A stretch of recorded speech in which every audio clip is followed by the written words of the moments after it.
अमरावतीमध्ये ऋषिकेश देशमुख यांना महापौर पद मिळणार असल्याची सध्या जोरदार चर्चा सुरू आहे।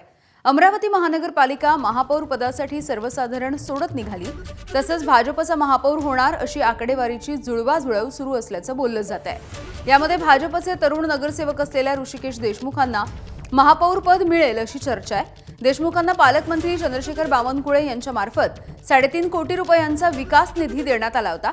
तसंच देशमुखांना युवा स्वाभिमानचे आमदार रवी राणा यांची देखील पसंती असल्याचं बोललं जात आहे। त्यामुळे अमरावतीचं महापौरपद युवा नेतृत्व असलेल्या देशमुखांच्या पदरात पडणार का, हे बघणं महत्त्वाचं ठरेल।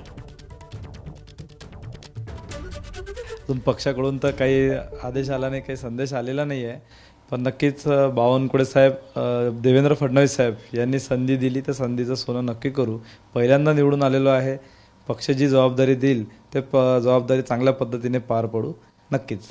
काय वाटते तुम्हाला, एकंदरीत तुम्हाला असं वाटते की संधी मिळेल?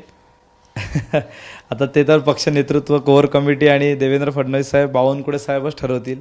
त्यांच्या हातात निर्णय, त्यांना योग्य वाटलं माझ्यासारख्या तरुणाला उमेदवारी द्यायची, महापौर करायचं, तर ते सगळं देवेंद्रजी आणि बावनकुळे साहेबच ठरवतील। त्यांच्यावरती मला विश्वास आहे, ते नक्कीच नव्या तरुणाला संधी देईल असं वाटतंय आता। एबीपी माझा, उघडा डोळे बघा नीट।